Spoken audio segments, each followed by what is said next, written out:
noches. Las intenciones ya en marcha del gobierno de PSOE y Podemos para la reforma del Consejo General del Poder Judicial ya recorren Europa con inquietud y nerviosismo. Se está siguiendo con especial atención el golpe a la justicia y ya se advierte de que no se debe comprometer a la independencia judicial. Son palabras del portavoz de la Comisión Europea y el asunto todavía va a más porque este movimiento de Moncloa puede que no salga gratis y comprometa las ayudas de Bruselas para paliar los efectos del coronavirus, algo que en la bancada del Ejecutivo niegan tajantemente.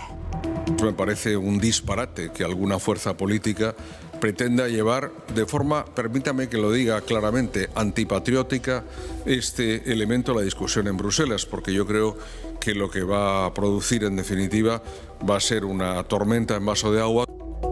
Y todo se produce con el malestar en el mundo de la judicatura. El gobierno socialcomunista pretende liquidar las mayorías necesarias para elegir a los jueces, algo que resulta todavía más llamativo cuando tanto PSOE como Podemos pidieron el voto con el argumento de despolitizar a la justicia.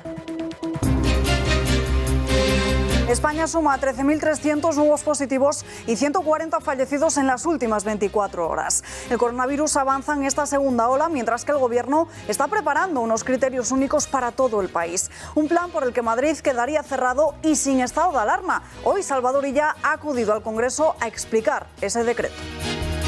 La obligación del Gobierno, de cualquier administración, es frenar al virus, doblegando la curva de contagios y protegiendo la salud de los ciudadanos.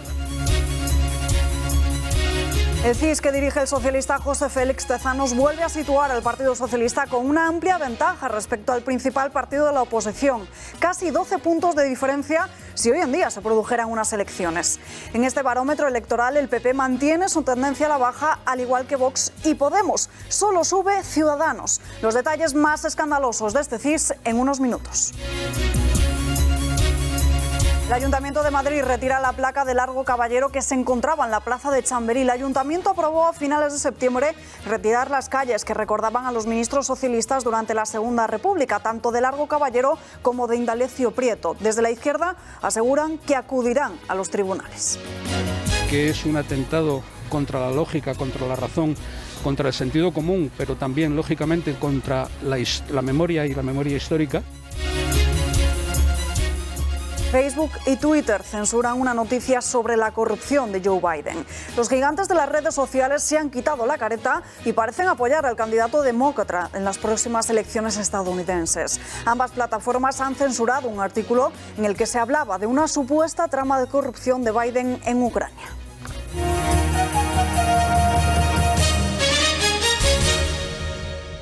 ...24 horas después de que el Tribunal Supremo dictase sentencia sobre la trama Gürtel, el expresidente del Gobierno ha emitido un comunicado en el que reivindica su inocencia y considera que el escrito significa una reparación moral para él y para todos los militantes del Partido Popular. Mariano Rajoy reitera su tesis, la que defendió en el Congreso en mayo de 2018, y citándose a sí mismo, reivindica que la justificación de la moción está construida sobre la base de una enorme manipulación. En Génova 13 los cimientos no tiemblan por el temor a que Luis Bárcenas pueda tirar de la manta. Su mujer, Rosalía Iglesias, deberá entrar en prisión después de que el Supremo haya ratificado la condena impuesta por la Audiencia Nacional. Eso sí, se le ha rebajado la pena impuesta pasando de 15 años y un mes a 12 años y 11 meses de cárcel. La duda del PP debería pasar por saber hasta qué punto el extesorero sigue teniendo información sensible y más cuando ya ha lanzado ataques contra dirigentes sin presentar ningún tipo de prueba.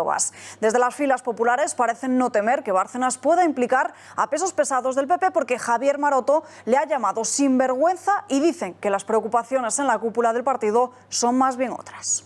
Hace unos años, cuando Pablo Casado, yo y otras personas en el PP dijimos este señor Bárcenas y sus amigos son unos sinvergüenzas, son unos delincuentes, ellos nos denunciaron por lo penal por calumnias. Vincular al Partido Popular de esas personas no solamente era necesario, sino que además, como hemos visto hoy, era cierto. Que Bárcenas pueda, como decían, tirar de la manta. Preocupaciones son otras, Ana Rosa.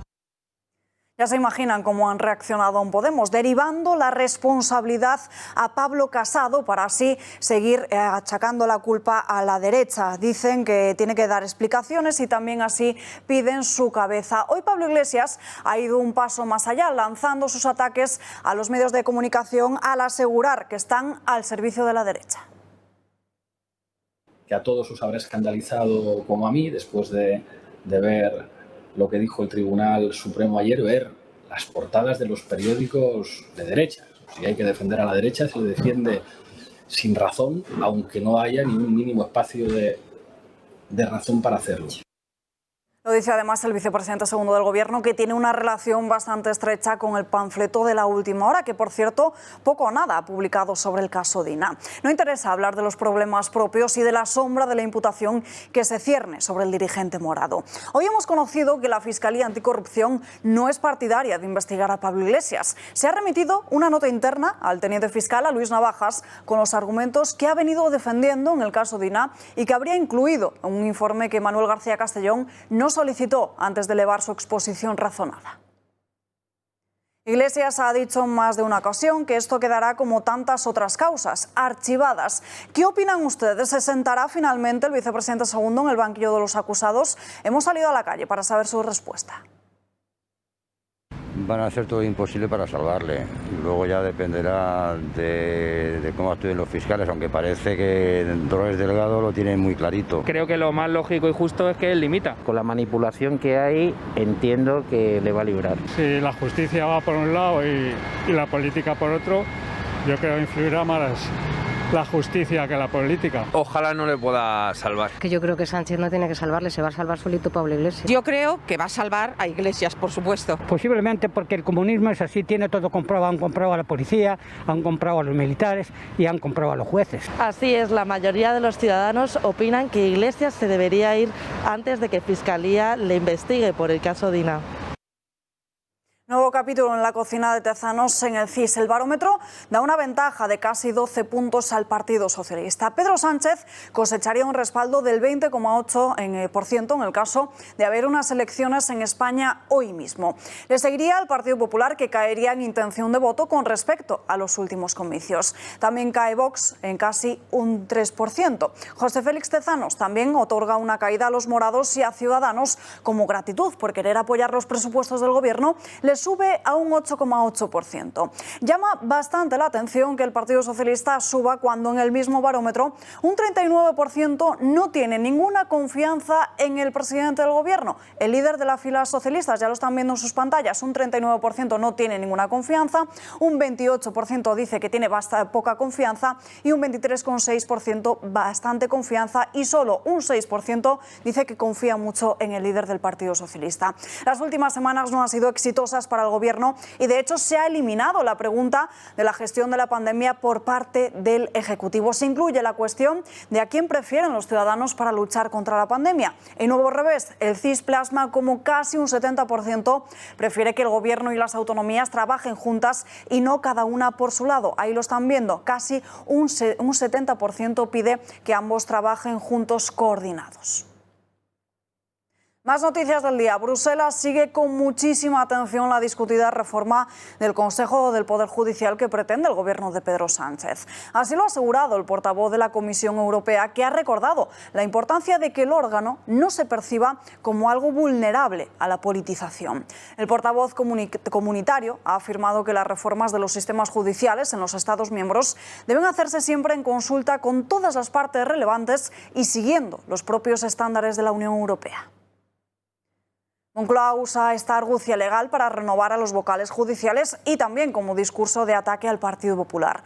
Responsabilizan completamente a Pablo Casado de que hayan tenido que recurrir a esta opción. Pero ojo, porque incluso si el PP accediese ahora mismo a negociarlo, en Podemos son partidarios de seguir adelante con sus intenciones porque argumentan que siempre va a haber algún tipo de bloqueo.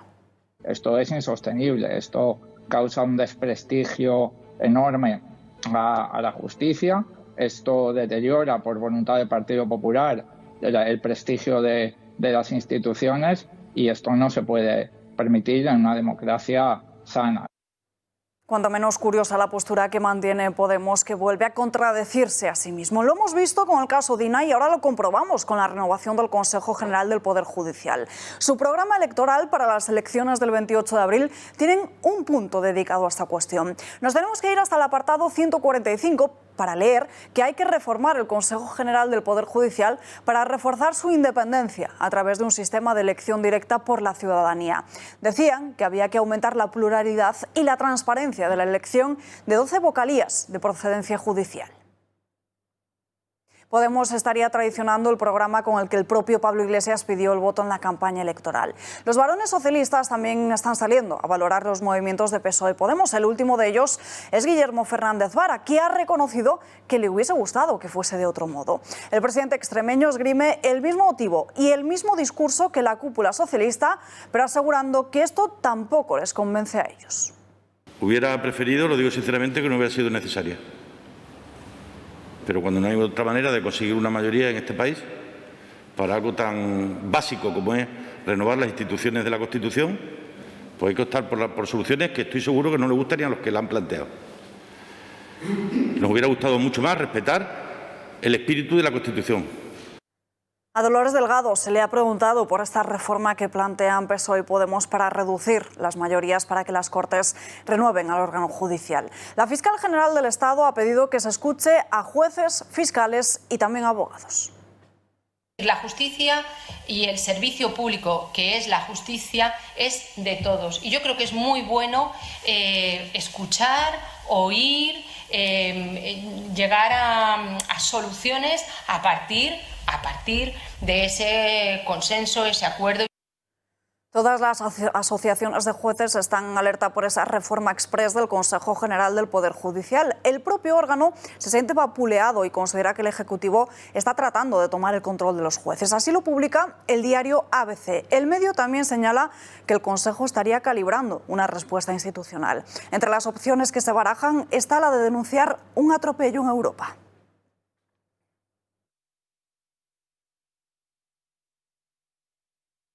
Desde que se conoció la noticia llevan lanzando comunicados para censurar al Gobierno. El Foro Judicial Independencia, la Asociación Judicial de Francisco de Vitoria y la Asociación Profesional de la Magistratura han escrito un escrito conjunto en el que rechazan esta reforma al asegurar que choca frontalmente con las recomendaciones que ha realizado el Grupo de Estados contra la Corrupción.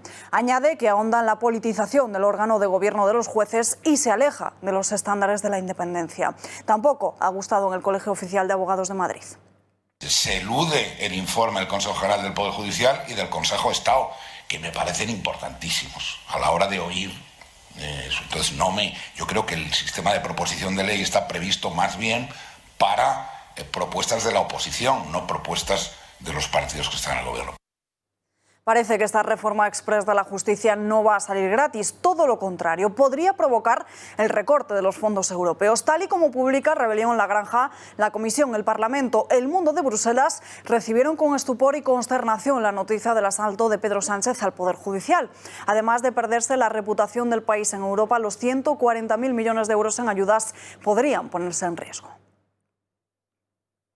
Pero en la bancada del Ejecutivo prefieren arriesgar mientras intentan convencerse a sí mismos de que esta modificación no va a cortar los fondos europeos. Me parece un disparate que alguna fuerza política pretenda llevar de forma, permítame que lo diga claramente, antipatriótica este elemento a la discusión en Bruselas, porque yo creo que lo que va a producir en definitiva va a ser una tormenta en vaso de agua. El coronavirus suma y sigue en España. Lo hace con 13.000 contagios en las últimas 24 horas y 140 víctimas mortales más. Navarra y Aragón se sitúan a la cabeza de los principales rebrotes en nuestro país. Fernando Simón, en la habitual rueda de prensa de los jueves, ha plasmado su percepción de que esta pandemia está estabilizándose, aunque dice que se debe mirar con más profundidad todos los datos. Con fecha de defunción en los últimos 7 días han fallecido 494 personas.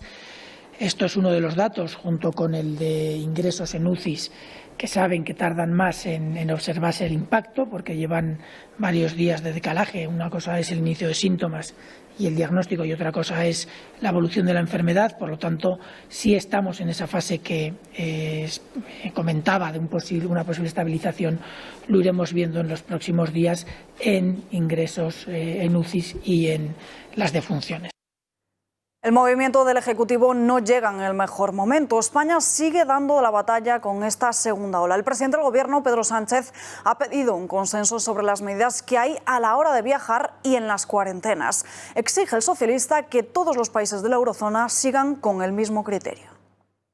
La necesidad de actuar de manera unida todos los países. Creo que hemos dado algunos pasos muy importantes, por ejemplo, en el ámbito de crear un mapa de peligros territoriales, de riesgos territoriales en relación con la pandemia.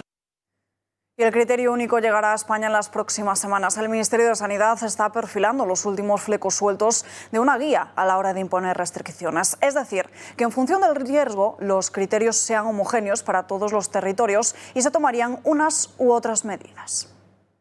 Unidad de las decisiones era una de las reclamaciones de Ayuso a ella. Para la salud política de una nación es necesario que exista un consenso mínimo. Ahora, Sanidad prepara un borrador para establecer unas medidas mínimas y comunes, un documento al que ha tenido acceso la cadena SER en el que se plantean varios escenarios de alerta. 4 niveles que les clasificamos en 4 colores. El más bajo es el nivel 1. Incluye restricciones como relacionarse en grupos limitados a 10 personas. Se fomenta el teletrabajo y se recomienda limitar los viajes no esenciales, más frecuencias en transporte colectivo y reducciones de aforo en playas, entierros, museos y locales comerciales.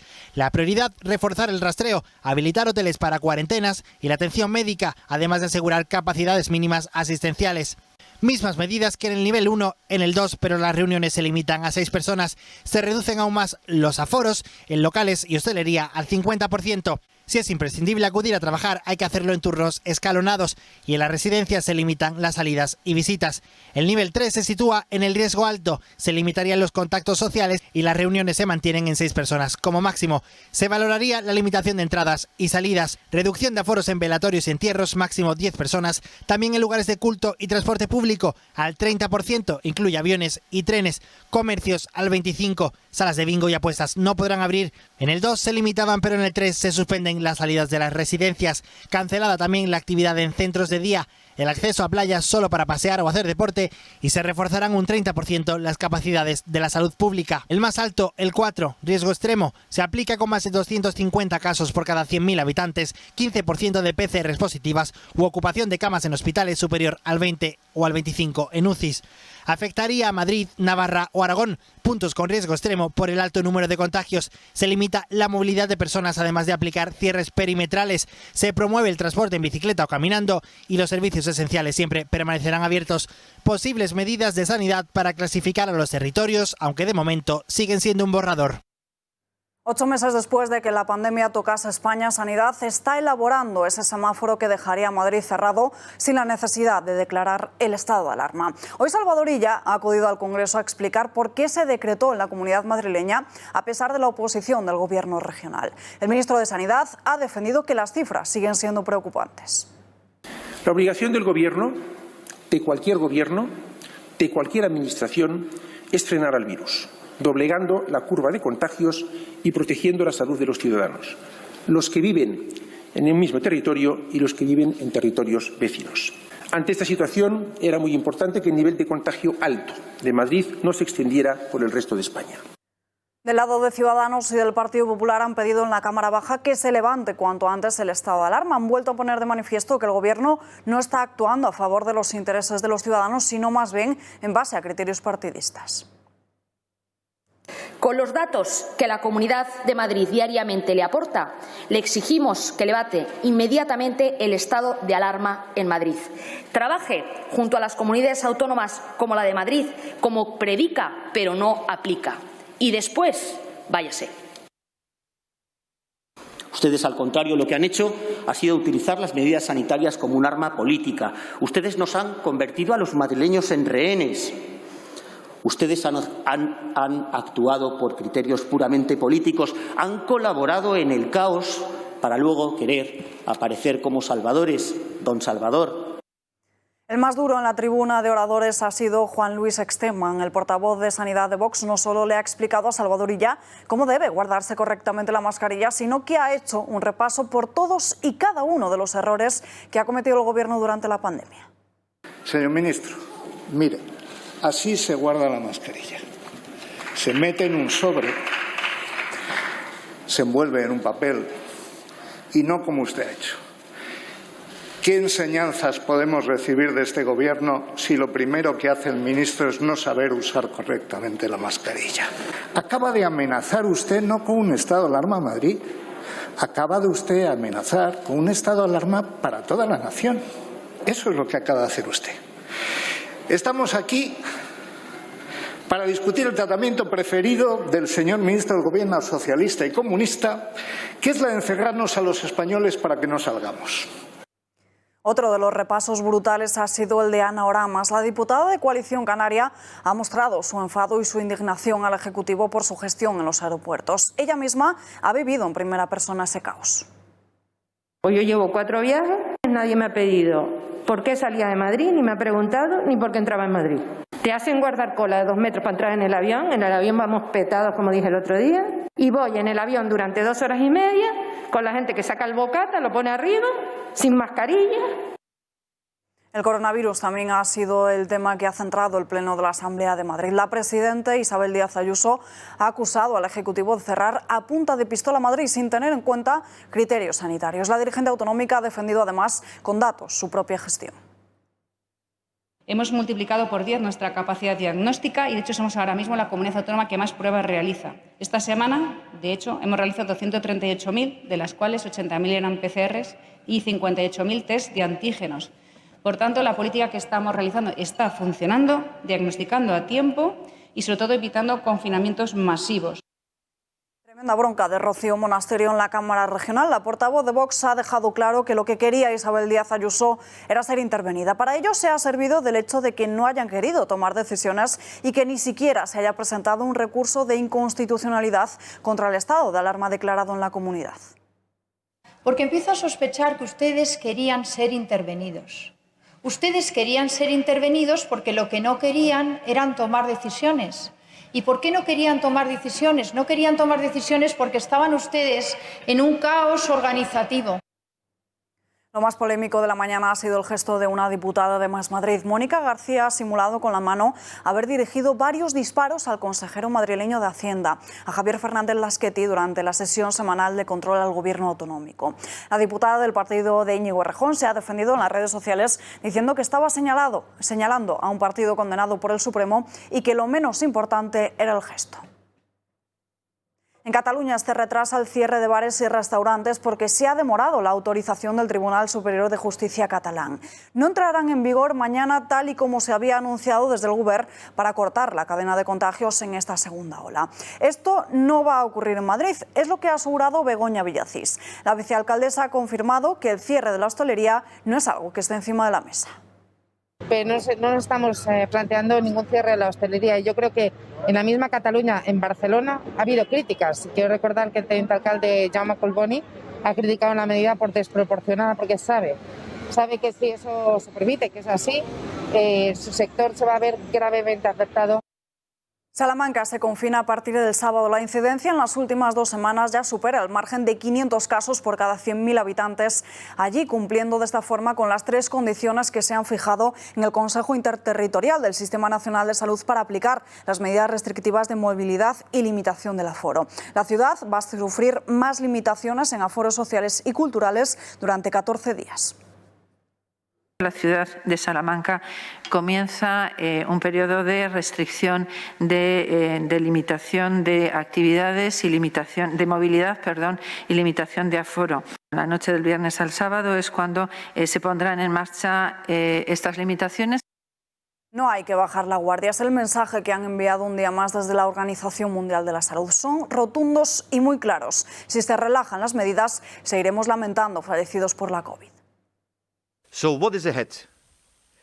Projections from reliable epidemiological models are not so optimistic. By January 2021, daily mortality at levels 4 to 5 times higher than what we recorded in April. La riqueza de las familias crece en plena pandemia. Aumentó casi un 5% en el segundo trimestre, cuando la economía sufría los peores efectos derivados de la situación sanitaria. El avance es exactamente de un 4,69%, aunque la tasa interanual registra una caída del 0,44%. Largo Caballero ya no tiene placa en Madrid. Esta misma mañana se ha desmontado la placa Lenin español de la plaza de Chamberí.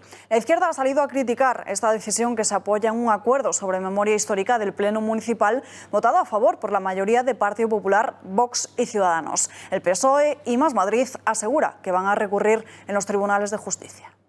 Creemos sinceramente que es un ataque antidemocrático, que es un atentado contra la lógica, contra la razón, contra el sentido común, pero también, lógicamente, contra la memoria y la memoria histórica. El Gobierno actualiza el calendario de transferencias al País Vasco en puertas de la negociación presupuestaria. Traspaso de 30 competencias por el que, de acuerdo a la propuesta aceptada por el Ejecutivo vasco y por el Lehendakari, Iñigo Urkullu, se espera cerrar en marzo de 2021 ese traspaso de competencias y prisiones y concluir en mayo de 2022 los estudios para el examen de materias relacionadas con la gestión económica de la seguridad social. Entre esas competencias está la de prisiones. Condenan a 131 controladores aéreos a multas de entre 15.000 y 31.000 euros por el cierre del espacio aéreo de 2010. Según la sentencia, queda probado que los acusados adoptaron un mecanismo de presión laboral consistente en abandonar sus puestos de trabajo de forma masiva, paralizando de esta forma el tráfico aéreo, y ello bajo la dirección de los miembros de la Junta Directiva y delegados sindicatos. La sentencia exige el abono de 13 millones de euros a los perjudicados por la huelga que provocó el primer estado de alarma durante toda la democracia. En página internacional nos vamos hasta Francia, porque en las últimas horas se han registrado las casas del ex primer ministro francés Philippe y el titular de Sanidad por su gestión de la pandemia. El Tribunal de Justicia de la República anunció a principios de julio la apertura de una investigación para determinar si pudo haber una abstención de combatir un daño después de admitir 9 de las denuncias presentadas contra el Ejecutivo. Las pesquisas coinciden con el anuncio por parte del presidente Emmanuel Macron de restablecer el estado de emergencia por el empeoramiento de los datos de la pandemia. Entre las medidas anunciadas figura un toque de queda nocturno de 9 de la noche a 6 de la madrugada en París y otras grandes ciudades de Francia. En plena carrera, la Casa Blanca, Facebook y Twitter parecen estar beneficiando a Joe Biden. Estas redes sociales han censurado un artículo sobre corrupción contra el candidato por considerarlo dudoso. Se trata de un artículo del New York Post que exponía unos supuestos tratos corruptos de Biden y de su hijo en Ucrania. Se trata de una decisión poco habitual de las redes sociales por su carácter marcadamente editorial. Los republicanos estaban indignados por lo que llamaban censura partidista. Tailandia prohíbe las reuniones de 5 o más personas para así poder terminar con las protestas. Las autoridades decretan el estado de emergencia en Bangkok con el fin de contener el movimiento prodemocrático que sacuden al país. Justo después de esto, los agentes procedieron rápidamente a disolver a los manifestantes que acampaban en las inmediaciones de la Casa del Gobierno para pedir la dimisión del primer ministro. También se detuvo a varios líderes opositores. Aumentan a 52 los muertos por las inundaciones en Vietnam y en Camboya. Al menos 52 personas han muerto en Vietnam y 16 en la vecina Camboya como consecuencia de las fuertes lluvias que en los últimos días han provocado inundaciones y desprendimientos de tierra en ambos países, donde se siguen registrando fuertes lluvias. La situación en ambos países puede empeorar en los próximos días ante la llegada inminente del tifón Nanca, que afectará sobre todo en la zona más septentrional de Vietnam, y la previsión de otra tormenta que al final de esta semana puede golpear el centro de Vietnam y también buena parte de Camboya. No hay tiempo para más, nos despedimos ya. Las noticias vuelven mañana a las 8:30 con más información, pero al mejor análisis político esta noche en El Gato al Agua. Gracias por acompañarnos como siempre y muy buenas noches.